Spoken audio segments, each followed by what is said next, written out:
Ya, hari ini saya di tempat niatnya tadi ini mau buat ada investasi kecil, ada rumah yang luas tanahnya. Rumah ini kemarin saya sewakan,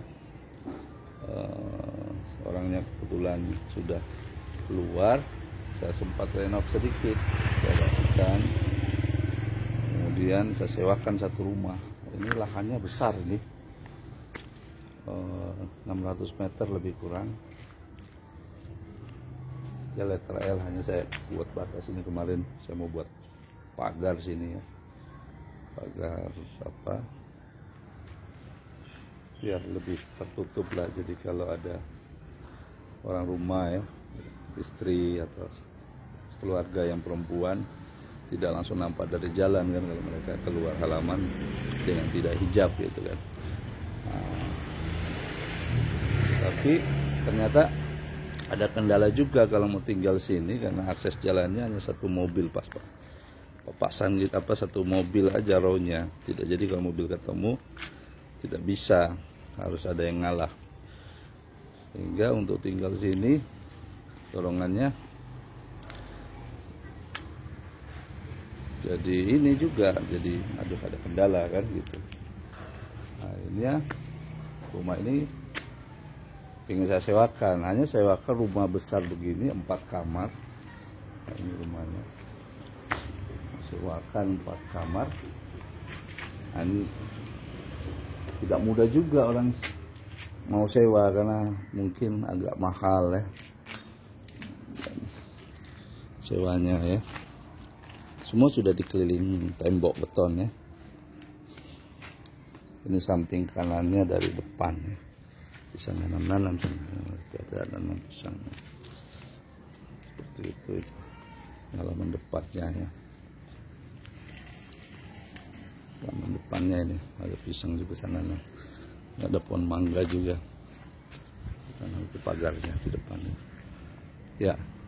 Ini dari sampingnya, ini kemarin saya nanam singkong aja. Nah, sudah beli material. Ini rencananya saya mau sekat. Saya buka dulu itu, saya pintunya saya.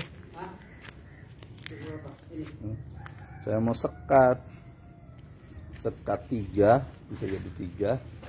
Jadi orang sewanya lebih ringan bayarnya kan. Kamar mandinya sudah 2, nanti kalau sekat 3 tinggal buat kamar mandi sendiri ya. Nah, ini pekerjaan ini.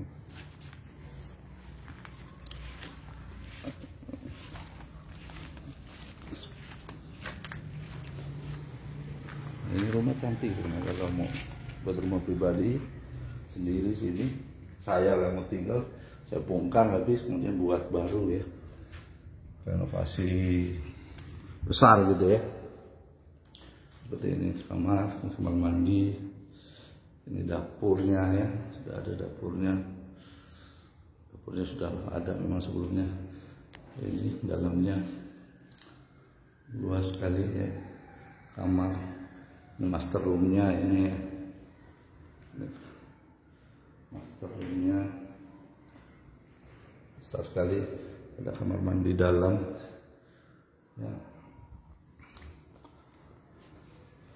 Nah, ini ruang tamu depannya.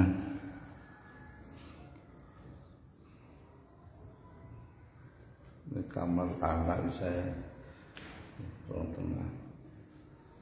Jadi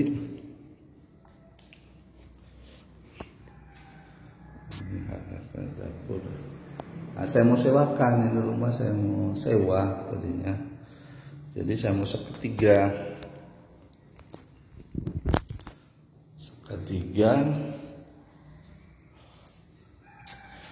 Tadi tukangnya sudah datang sini, hanya masih ada yang perlu dibicarakan. Ini kontraktornya ini, pemborongnya Pak Taha.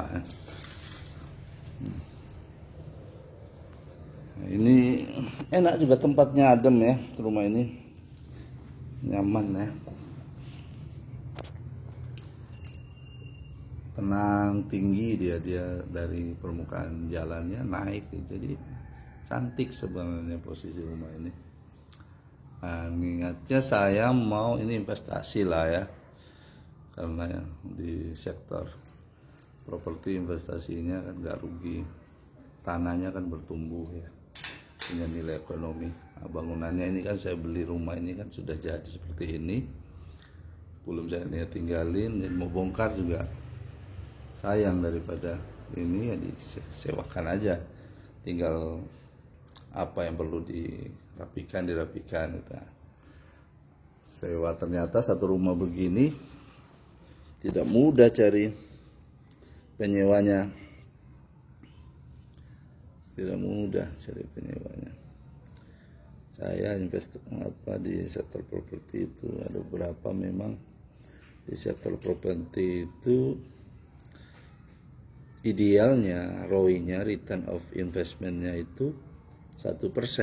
Kita belajar ilmu properti ini, ROI-nya 1%. Jadi katakanlah kalau kita beli properti, tanah maupun bangunan, katakanlah senilai 1 miliar, maka kalau kita sewakan idealnya itu ya 1%.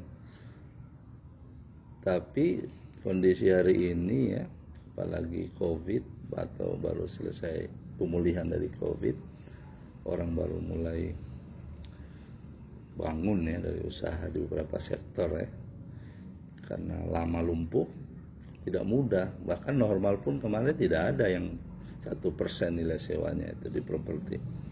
Paling banter, paling tinggi itu 0,7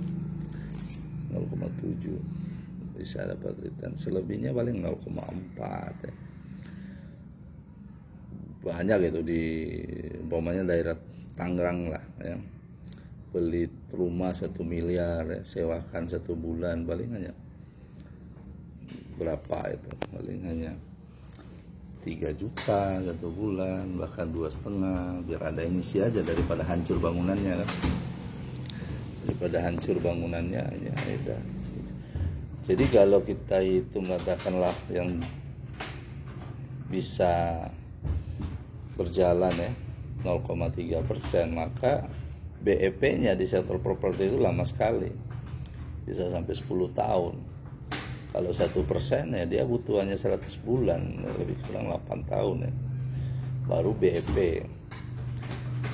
Makanya ini investasi, kalau kata teman-teman yang progresif ya, ini investasi orang tua, ini orang pensiun ya, yang pingin safety gitu ya, di sektor properti. Makanya teman-teman yang main di sektor keuangan ya, sektor komoditi, ketika bicara investasi di properti nggak tertarik kan, ngapain kan, duitnya besar begitu, investasinya di sektor properti returnnya kecil sekali kan. Sementara di luar bisa kita dapat 10-15% per bulan, 10-15%, bahkan lebih dari itu. Tapi juga banyak yang scam ya, banyak yang tak betul pula dengan nilai sampai 20%, sehingga banyak kasus-kasus ya. Nah itu tadi, mereka perusahaan-perusahaan seperti itu ngerti algoritma manusia itu ya, pingin instan, pingin cepat kaya, pingin dapat cuan lebih cepat, itu untung lebih banyak, itu kan algoritma manusia ya sih, seperti itu. Sehingga ya tidak sedikit kita dengar kasus-kasus penipuan ya, karena pingin dapat uang cepat ya, instan gitu. Makanya banyak orang akhirnya kemudian udahlah yang main aman-aman aja di sektor properti apa, paling tidak tanahnya kan bertumbuh ya, ada nilai tanahnya. Tapi ya lebih bagus kan diversifikasi kan, kalau kita mau belajar ilmu keuangan itu kan apa itu ada istilahnya 6 biscuit box itu. Saya dengar ini waktu saya pernah belajar sama mentor keuangan, coach keuangan dari Singapura, Mr. KCC kalau nggak salah namanya. Saya ingat, Six Biscuit Box ya. Jadi kita bagi 6 lah. Uang itu yang masuk ke kita itu, income kita bagi 6. 10% tabungan aset, tabungan long term ya. 20% tabungan aset. Jadi 10% tabungan long term ya. Long term itu bisa di asuransi ya, bisa di saham, bisa di mana, itu 20%. Dia tabungan apa, long term ya. Bukan aset ya. Kemudian 10% di tabungan yang long term kayak asuransi. Kalau 20% tadi berarti masuk di situ aset properti ya. Yang pokoknya aset lah. Aset itu yang memberikan nilai ekonomi ya. Bukan menjadi beban ya. Kalau kita beli mobil, kalau mobil itu untuk kepentingan ekonomi ya, bisa menjadi aset. Tapi tidak sedikit kan mobil yang kita beli jadi bukan aset. Bisa jadi liability kan. Pertama nilai dari otomotif itu makin lama juga turun. Kemudian ya bayar pajak, bayar servis dan lain sebagainya. Kalau sementara dia tidak menjadi apa ya, nilai ekonomi yang efektif gitu, jadi liability ya, jadi beban. Kayak mobil mewah kita beli kan, baru gitu, begitu kita sudah beli dia sudah turun, sudah susut ya nilainya kan. Berapa persen, bisa sampai 40-60% kan. Makanya sektor properti ini yang konservatif ya, kecil memang, idealnya 1%, tapi di lapangan 0,7 paling tinggi, bahkan 0,5 ya. Udahlah, yang penting ada yang sewa, ada yang jaga bangunannya gitu, ada yang kalau di apartemen atau di perumahan ada yang bayar maintenance-nya, IPL-nya kan. Segitu nggak apa-apa gitu kan. Seperti itu. Jadi tadi 20% di tabungan aset, 10% di tabungan long term. Kemudian 40% biaya kebutuhan dasar. Kita kan butuh makan, butuh bayar listrik, butuh transportasi, butuh data, butuh biaya-biaya yang rutin ya, reguler yang harus keluar, itu 40%. Sudah berapa persen? Tabungan aset 20, 10% tabungan long termnya, 40% tabungan aset. 10% untuk apa? 10% yang selanjutnya untuk pengembangan diri. Pengembangan diri ini ya kita bisa ikut pendidikan apa yang kita ingin tekuni, keahlian baru apa yang kita ingin tambah dari yang kita punya skill kan. Kita belajar umpamanya sekarang banyak kan pelatihan-pelatihan umpamanya bagaimana punya kemampuan bisnis online ya, belajar bagaimana digital marketing. Pengen punya kemampuan di sosial media ya, bisa jadi YouTuber, bisa jadi influencer dan lain sebagainya, sehingga bisa endorse, bisa punya banyak lah di situ keuntungan ekonominya kan. Atau belajar ya, beli buku, investasi di buku, bagaimana kemudian kita punya wawasan, kita punya pengetahuan juga bertambah ya. Kita ikut pelatihan-latihan ya, training-training untuk pengembangan diri, untuk skill-skill baru kita ya. Nah, tabungannya di sini, investasi pengembangan diri, atau beli kaset-kaset yang menginspirasi, atau beli CD-CD yang aja lah, buku, CD ya, tools-tools yang untuk pengembangan diri lah. Nah, ini 10%. Atau sekolah lagi ya, untuk menambah wawasan dan menambah skill baru kan. Sudah berapa persen? 20, 10, 40, jadi sudah 70, tambah 10 tadi pengembangan diri. 10% selanjutnya apa? Giving, sedekah. Jadi sedekahnya 10%. 10% sedekah, giving ya. Sedekah itu bukan untuk orang yang manfaatnya sebenarnya, untuk kita sendiri. Nilai dari harta kita Kalau dalam Islam kan itu untuk membersihkan tidak hanya hartanya yang dibersihkan, tapi jiwa kita, diri kita juga kita bersihkan. Diri kita bersihkan dari hak-hak orang lain, ya. Bersihkan dari sifat-sifat yang tadi mungkin keserakahan dari manusia itu tadi, ya, algoritma manusia tadi. Ya, algoritma manusia itu kan seperti itu umumnya, ya, mengumpulkan harta, at-takatsur, ya, alhaakumut takatsur, ya, sibuk mengumpulkan harta. Jadi giving 10%. Jadi lebih besar, ya, dari zakat mal yang hanya berapa persen, 2,5% itu, ya. Berapa? Iya, 2,5%. Jadi 10%. Sehingga banyak konglomerat, ya, orang-orang kaya itu givingnya, ya, akan corporate itu, perusahaan-perusahaan itu kan ada CSR-nya, kan. Corporate Social Responsibility, kan. Jadi tanggung jawab sosialnya, kan. Perusahaan itu ada, dia juga harus memikirkan bagaimana pengembangan lingkungan sekitarnya, kan. Makanya uangnya keluar untuk umpamanya pemberdayaan pendidikan atau pemberdayaan lingkungan, pemberdayaan apa itu, CSR-nya bisa digunakan untuk itu, atau untuk advokasi apa, untuk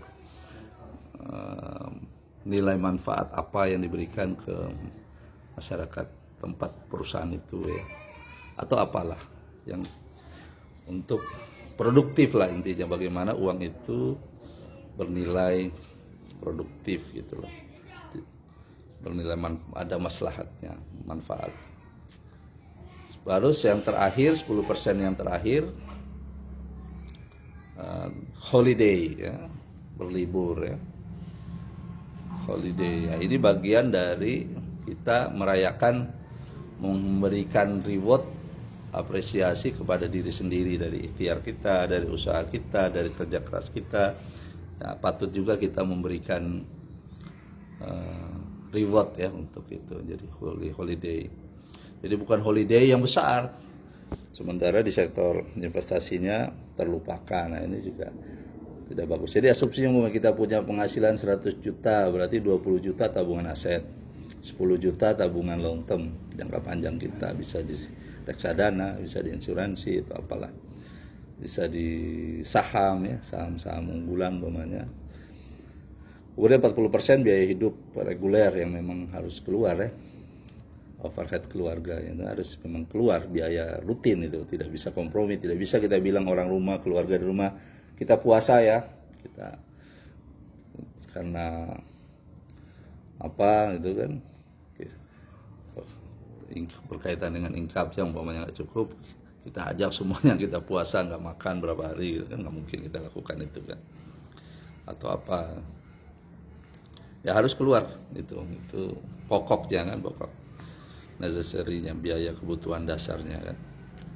Kemudian 10% tadi pengembangan diri, berarti 10 juta pengembangan diri, ya. Bisa kalau mau sekolah lagi, ya, tinggal bayar apa, ya, biaya sekolah, biaya kuliah lagi atau apa, biaya pendidikan, biaya beli tools, buku, dan lain sebagainya, ya, untuk pengembangan diri. Kemudian 10% lagi giving, sedekah. Nah, dengan kita bersedekah karena nilai dari uang itu, ya, manfaatnya untuk diri kita sendiri dan harta kita, ya. Jadi nilai manfaat sedekah itu untuk itu, membersihkan diri kita, juga mensucikan harta kita, ya, dari hak-hak orang lain, kan. Hakul lisaili wal mahrum, di harta kita itu ada hak orang yang meminta maupun orang yang tidak meminta, kan, begitu. Kemudian yang terakhir holiday, ya, holiday juga perlu dialokasikan dari income kita. Nah, ini idealnya. Bagaimana kemudian kita manajemen keuangan, ini idealnya. Sekarang case-nya bagaimana kalau kemudian kita punya utang? Kalau kita punya utang, kan ini tidak bisa berjalan ideal, kan. Ya, tentu prioritasnya bagaimana melunasi utang dulu, kan, begitu. Bagaimana kalau kemudian kita punya skala prioritas yang lain, ya, tergantung. Hanya ini menjadi setidaknya menjadi ini saja, bahwa ketika kita mendapatkan income, mendapatkan pemasukan, ya, perlu ini dialokasikan, tergantung persentasenya saja yang mungkin dibesarkan, kecilkan ya. Tambah yang mana perlu ditambah, mana yang perlu dikurangi, kan begitu. Seperti itu. Jadi kita bicara keuangan hari ini ya. Tapi memang ini prinsip orang-orang kaya itu, orang-orang makmur itu, mereka lakukan ini. Ya. Jadi ada umpamanya di suatu tempat pengusaha cukur rambut ya, pengusaha salon terbesar umpamanya. Dia lakukan itu umpamanya tiap bulan itu datang ke beberapa panti asuhan, cukur rambut gratis gitu kan. Cukur rambut gratis. Nah, ini bagian dari kalau tadi alokasikan givingnya tadi ya. Ada umpamanya pengusaha air yang mencari titik di situ tidak ada umpamanya kesulitan air, dia cari tempat, dia buka untuk air minum gratis, ngambilnya gratis. Tidak hanya sehari, tidak hanya hari Jumat, tapi dia buat untuk gratis. Jadi kalau Utsman bin Affan dulu buat sumur untuk masyarakat luas yang nilai manfaatnya untuk banyak orang dengan sumur. Nah, sekarang kan untuk sumur kan susah lagi kan. Bagaimana kemudian kita mengkonversikan sumurnya Utsman bin Affan itu dengan umpamanya depot-depot air minum itu. Kita buat depot air minum, kan sebenarnya beberapa teknologi tidak butuh biaya yang besar kan. Cukup ada air pump, kemudian kita sediakan teknologinya bagaimana air pump tadi menjadi layak minum kan. Modalnya investasinya nggak besar juga sebenarnya. Nah, tapi kemudian kita berikan aja cuma-cuma ke warga sekitar situ atau yang membutuhkan ya. Gratis. Oh, itu kan bagian dari alokasi giving tadi. Ada umpamanya yang bahkan yang lebih ekstrim lagi, lebih dari 10% ya. Tapi kalau kita lihat angka kita di zakat mal kita kan kecil saja itu kan. Zakat mal kita kan kita berbicara ada haul, ada nisabnya kan. Kalau emas itu berapa gram ya? Sekitar 80 gram kan. Haulnya setahun kan. Sekarang sudah berkembang lagi, ada namanya zakat komoditi, ada zakat profesi. Artinya umumnya dia punya gaji ya, tiap bulan. Nah, itu ada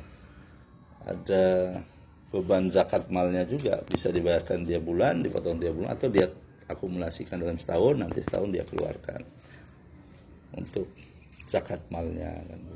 Nah, kita di Indonesia ini kan ada double pengeluarannya, ada zakat mal, ada pajak. Ada pajak ya, kalau di negara-negara Islam ini sudah satu ya. Zakat mal itu sudah dengan pajak itu, jadi sudah dalam satu badan hukum saja itu di situ. Tapi kalau di Indonesia zakat masih sendiri, di operatornya lembaga-lembaga, banyak lembaga badan zakat sekarang ya. Ada Basnas, banyak ormas-ormas juga punya lasnasnya, punya lasnya, lembaga unit zakat ya. Masjid-masjid juga bisa menjadi unit untuk tempat pengelolaan zakat ya. Membayarnya ke situ. Seperti itu. Ini ngobrol ngalur ngidul pagi ini ya. Cara macam-macam. Tapi itu saya kira perlu memang kita punya wawasan keuangan, karena tidak sedikit orang di luar sana kemudian tidak cerdas secara keuangan, dikasih rezeki saat banyak duit, tapi karena kemudian tidak punya ilmu tadi tentang keuangan, akhirnya kemudian duitnya dia tidak punya nilai yang punya nilai maslahat yang berkepanjangan ya. Tidak menjadi sesuatu gitu kan. Karena tadi mungkin saat dia dikasih rezeki berlimpah, dia tidak punya pemahaman keuangan yang baik. Akhirnya kemudian orang-orang kaya itu, kenapa orang kaya makin kaya lagi, orang kaya makin kaya lagi? Mereka punya ilmu ini. Mereka tahu hukum dari uang itu kan. Mereka tahu hukum dari harta itu seperti apa. Sehingga ada bahasa orang kaya makin kaya, orang susah makin susah. Jangan kita salahkan kan. Disalahkan, tapi memang negara harus hadir karena negara itu adalah melindungi segenap bangsa ya. Jadi kalau ada kemudian kebijakan yang merugikan kelompok yang yang lemah ya, negara hadir di situ. Tapi konsep Islam itu sebenarnya dengan zakat, dengan sedekah, kalau kemudian ini berjalan, sebenarnya masyarakat kita di Indonesia ini tidak ada sebenarnya orang yang kelaparan ya. Kalau kemudian pengelolaan ini terdistribusikan dengan bagus, program-programnya juga merata, kemudian untuk kesejahteraan sosial, saya kira tidak ada orang sampai mati kelaparan kita ya, karena kita orang yang mendapatkan karunia dari Allah. Kemudian kalau ada orang meninggal karena kelaparan, ini menjadi tanggung jawab bersama sebenarnya. Yang di depan yang bertanggung jawab itu ya pemimpin ya. Makanya kalau kita kembali ke kisah-kisah sahabat-sahabat, orang-orang as-sabiqun al-awwalun ya, orang-orang as-sabiqun ya, orang-orang terdahulu yang memang mendahulukan kebaikan dalam kondisi apapun, itu Masya Allah ya. Kayak Umar bin Khattab, bagaimana saat di masa kekhalifahannya gitu kan, di malam hari dia jalan keliling tuh, bagaimana kemudian melihat kondisi masyarakatnya, rakyatnya, dan ketakutan betul kalau kemudian ada rakyatnya yang lapar gitu. Masya Allah ya, sampai sebegitunya ya. Bahkan fasilitas-fasilitas negara gitu kan, umpamanya kendaraan listrik aja, lampu aja, kalau kemudian digunakan hanya untuk kepentingan keluarga saja, dibayarkan oleh negara, sudah merasa takut sekali ya pertanggungjawabannya dengan Allah ini. Masya Allah, ini kan karena dorongan dari keimanan yang kuat ya, kesadaran yang kuat. Nah, ini pelajarannya sebenarnya, pelajaran inspirasi bagi kita semua ya, siapapun, karena setiap dari kita ini pemimpin ya. Setiap dari kita ini pemimpin, dan pemimpin itu termasuk dari 7 golongan yang tidak mendapatkan perlindungan dari Allah ya, imamun adil kan, sab'atun yuzilluhumullahu fi zillihi yauma la zilla illa zilluh. Dia mendapatkan perlindungan di padang, di hari perhitungan nanti dia mendapatkan perlindungan dari Allah. Yang pertama yang dilindungi itu Allah, imamun adil tadi. Semua dari kita pemimpin kan ya, pemimpin di sektor yang paling kecil ya diri kita sendiri, sektor keluarga, sektor lingkungan, sektor negara ya. Nah, sektor negara ya kan pemimpinnya ya yang jabatan-jabatan publik itu tentunya kan. Nah, itu kalau mereka kemudian menjalankan amanah tugas mereka dengan adil, itu Masya Allah, mereka adalah orang-orang yang mendapatkan prioritas dari Allah untuk mendapatkan perlindungan ya, dari Allah, yang orang lain tidak mendapatkannya. Lazil illa dillu, kecuali perlindungan dari Allah ya. Itu yang pertama, prioritasnya itu pemimpin yang adil. Masya Allah, seperti itu. Pagi ini kita bicara ya, tadi saya hanya mau lihat, merencana mau kerja sini tadi tukang saya, tapi saya sendiri masih bingung mau saya sewakan, saya petak atau saya sewakan satu rumah kayak gitu, atau saya tidak sewakan. Siapa tahu saya nanti memang ada terpikiran mau buat pondok tahfidz modern gitu loh, dengan kurikulum modern gitu ya, atau buat PAUD ya yang bagus gitu di sini, sekaligus buat lembaga untuk bagaimana anak-anak di sini mendapatkan katakanlah pendidikan agamanya, pendidikan banyak hal sebenarnya bisa dibuat karena saya lihat lahannya juga luas. Saya masih seperti itu dalam kepala saya ini. Apa saya sewakan, apa saya mau buat apa, sehingga saya juga nggak enak tadi, tukangnya tadi mau lihat sekat tapi masih belum full heart, sepenuh hati, karena saya ada beberapa juga rumah sewa gitu, petakan, pingin ada satu ini untuk sosial tadi ya, untuk giving juga ya. Belum sampai diwakafkan ya, tapi paling tidak ada rezeki ini bahwa lingkungan sekitar mendapatkan nilai manfaatnya ya.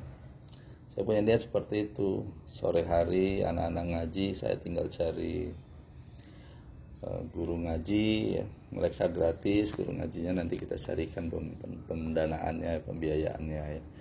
Atau ada skill-skill tertentu, umpamanya bagaimana di tanam-nanam ya, hidroponik ya, atau apa main di peternakan atau apa kan, jadi unit usahanya seperti itu. Inilah rumahnya ya, jadi lahannya luas, di belakang juga masih ada space itu, luas sekali. Seperti itu. Ini tadinya saya mau pagar ini biar ada perempuan, tertutup kalau mereka tidak hijab, tidak apa.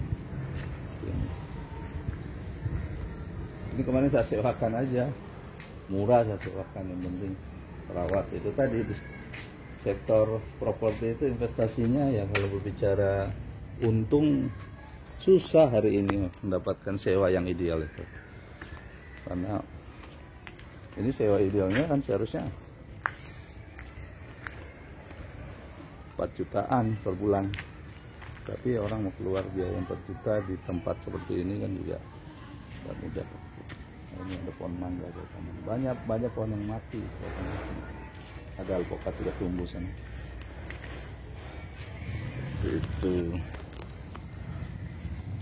Itu saya gimana saya? Balik dulu. Mau apa? Belikan sih. Belikan ya. Iya. Kita ke situ. Kalau orang tuh, kalau apa? Kita ke situ ya. Kalau kita mau ke sana. Kita ke situ ya. Saya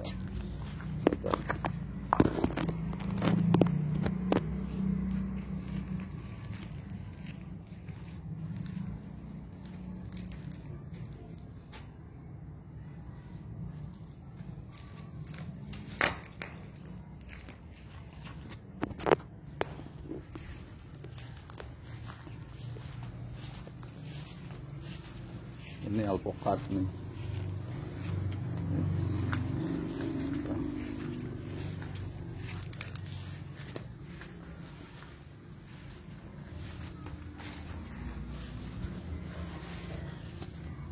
Ini lahan belakang sudah di tembok semua.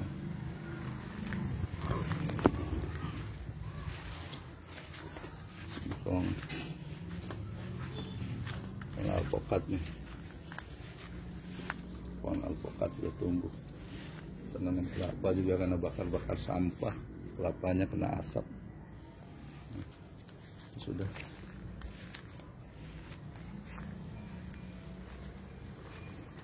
Ada tanam singkong udah tumbuh juga ya.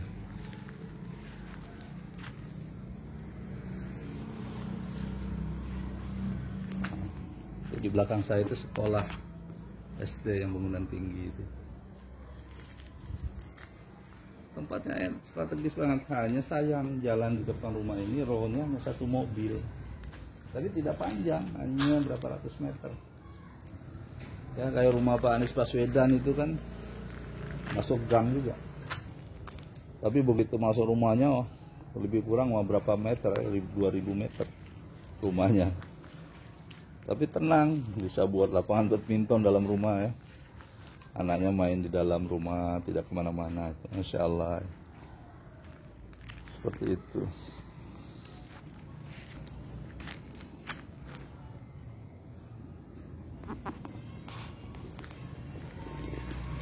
Itu.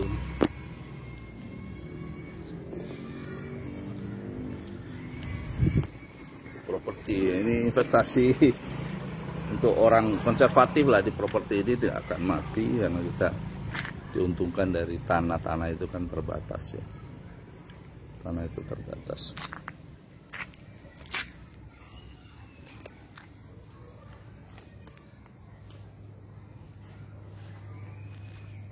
Seperti itu ya.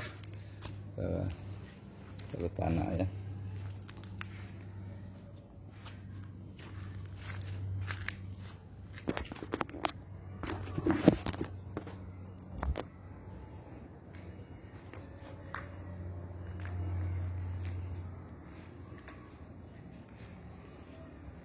Gimana sih? Ya. Kalau mau ke sana kita sana. Ayo kita ke sana. Sekaligus ke tempat saya nanti ganti ruang saya gitu.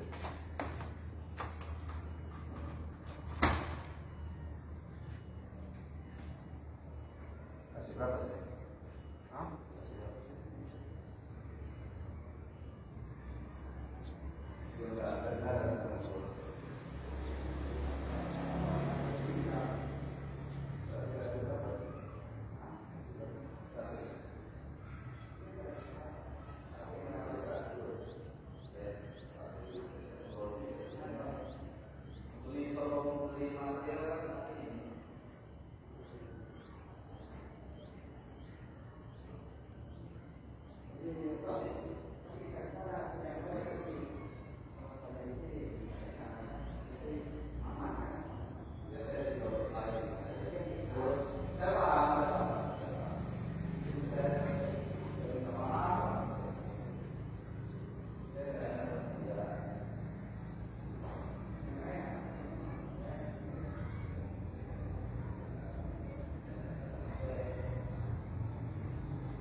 usaha. Dari perusahaan jelas, kemudian perusahaan Garuda, usahanya Garuda. Beli perusahaan umpamanya infrastruktur, umpamanya apa, Wika, Budaya Karya, Karya, investasi sahamnya, usaha perbankan, di saham Mandiri, saham BCA, itu namanya saham. Jadi ya beli itu kan ada tiga, yang kedua, pertama ada unsur riba, kedua ada unsur mengisi, ketiga unsur barang. Artinya itu selesai. Jadi saya hanya bilang ke ini bahwasanya banyak sektor seperti saya lah, kalau dia itu saya ngapain kan, karena kita berarti bagaimana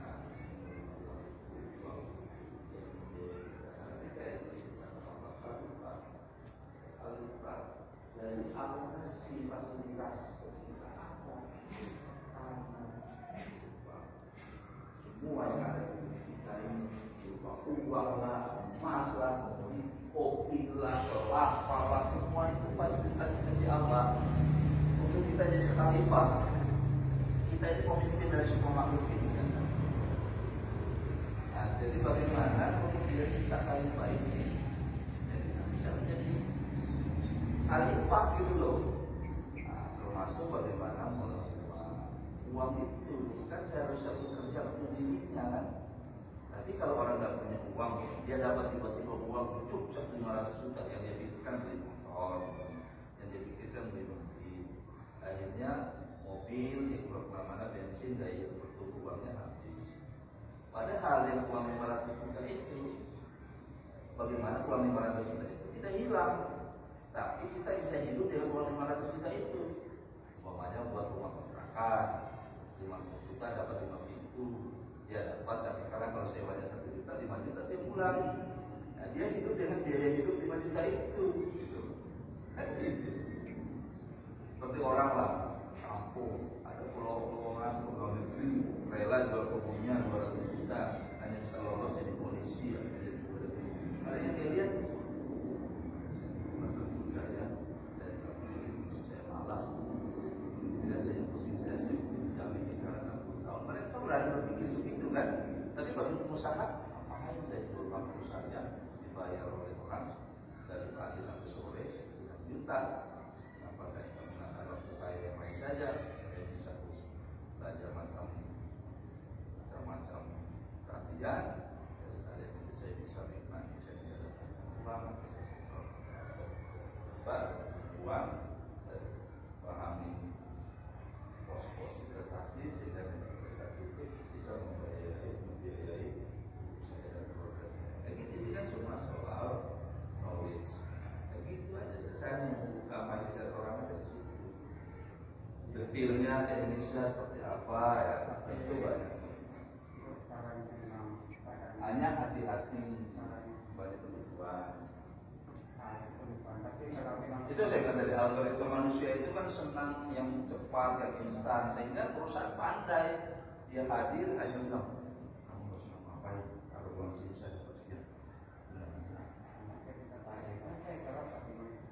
Oke lah, kita selesaikan apa ini. Sebab ini punya masalah ini dengan apa? Abdul Minas ya. Nah, ini apa namanya?